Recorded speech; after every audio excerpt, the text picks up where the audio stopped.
Hello, welcome to my video. 今回動画では Eiichi Kyō の Hōshin について話してます。So Eiichi Kyō is no stranger to my YouTube channel. He is the lead singer of the band Yukiguni, who I have covered their previous album, Potos, which came out last year, which I absolutely loved. Last month, they actually came out with a new EP as well, and it was titled Lemuria, and it was fantastic. So now we have Eiichi Kyo's first solo album, and this is more of the same fantastic, just instrumentation and writing, singing. I have nothing bad to say about how this man makes music. It is just incredible. This album is kind of your typical solo debut album in a way. So while yes, there is lots of new solo material here, there are actually some acoustic versions of Yukiguni songs as well. Some of which I'm very happy to see because they were my absolute favorite songs on that first album of theirs. And also I'm having a latte if you even care. So one thing I really want to impress on you is that I love how quiet this album is. It's just Eiichi and his guitar and a whole lot of white noise in the background. And speaking of that white noise, I feel like it just really adds a lot of texture to the songs, kind of makes his singing and guitar just not feel so alone because there is this very lively static in the background and it's not really too distracting. It just kind of feels alive and like warmth and welcoming.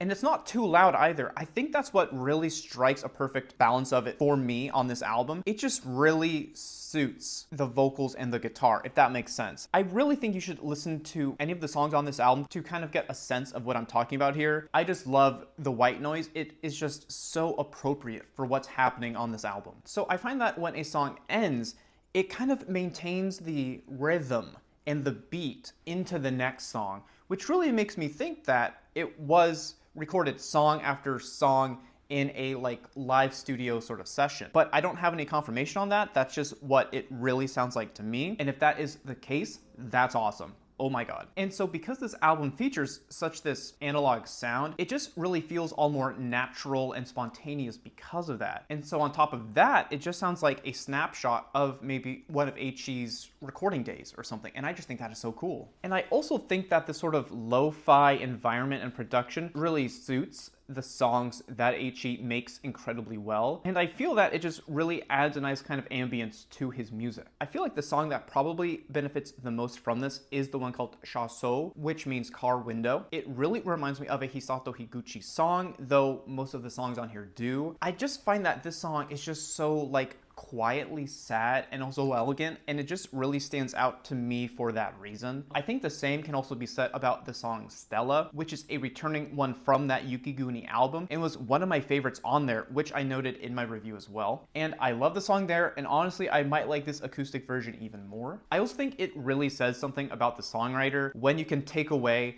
pretty much every element except the vocals and the guitar, and then have the song be just as poignant. And so for that reason, I'd like to go over the lyrics for this song. So here's how it goes. Tell me the pain of cutting your hand. Tell me the reason why you keep being kept alive and what's next. Block those two eyes that see the future. Your feelings live in a world of only scents and sounds. Pleasure from an unknown source had stopped the record. The feelings behind the eyes of a stray cat. I couldn't ever live up to the beauty of living abandoned. Pleasure from an unknown source had shook your skirt. And that's it. And I just feel like there is so much to like dissect here, but I'll never know the answer because it is like so vague yet so specific too. And that is just one of the many things of why I love Eiichi's songwriting. I just find that it kind of teeters that scale like so perfectly and is not something you find in a lot of songwriting. So as always, cheers to my man. He's doing a fantastic job on all of his music here. And to be fair, I think I also shouted out this song on that first album's video review, which I don't think I've talked about yet, and I'll have it linked over here somewhere. It is just so fantastic, and I feel like this album features more of the same, yet in a different way, and that sounds good to me. Another song from that first album is present on this one, and it is called Umi o Wasurete, which means forget the ocean, and it also really shines on this album in its more stripped back form as well. Even more so than that previous song, Stella. I just really love Eiichi's vocals here. He keeps getting better and better and better as the album goes on, which is just incredible, I think. And lyric-wise, it's fantastic as well, and I would recommend you look up the lyrics because I don't really have time to go into it here, but they are online, so you can go find it. It is a cool story about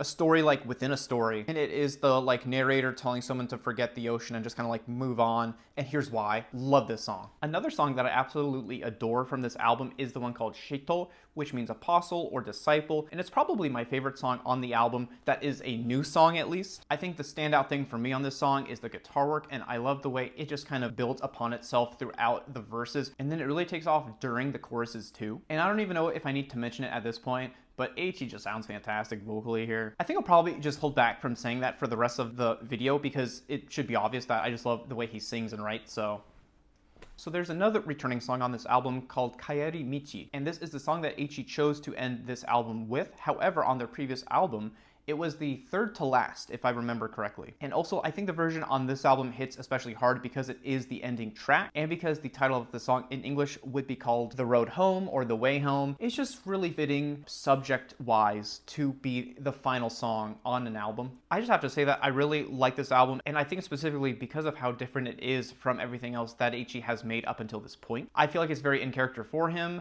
Though, you know, that's not to be too unexpected considering lots are songs from his other band and he sings in the same way he sings there and blah, blah, blah, blah. But it is just so different from the relatively more maximalist approach of Yukiguni's music because there are more members and there's a lot more kind of personality from the other members injected in the songs because of that. Here, it is just pure Eiichi. So score-wise, I think I'm going to give this album a 9 out of 10. While I can't really find any faults in the album, I don't love every song.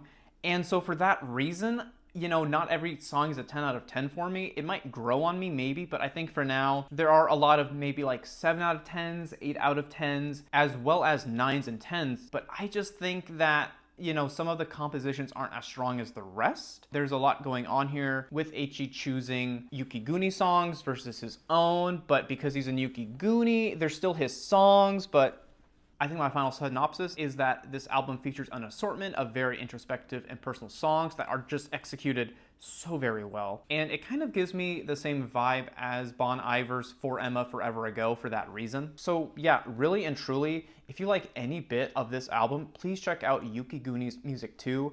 I don't want to spoil my review, but I gave it higher than a 9 out of 10. I don't know if you can guess what that might be, but it's a really good album. Or because that album's kind of long, if you want to check out their EP from January called Lemuria, you could also do that too. It is much shorter, but just as good. And it's technically newer style-wise, I suppose, because it came out, I guess, what, like 4, 5, 6 months after their first album, but it's still like on brand for them. But I will say they've kind of developed their sound since then, so it is a little different, but in a good way. And I think you should maybe just check it out for yourself because I don't think I can accurately describe it if you don't know their music as like a baseline. But all that to say, I think Eiichi Kyō and Yukiguni are just really artists to be looking out for in the future because I think they are going to go very far.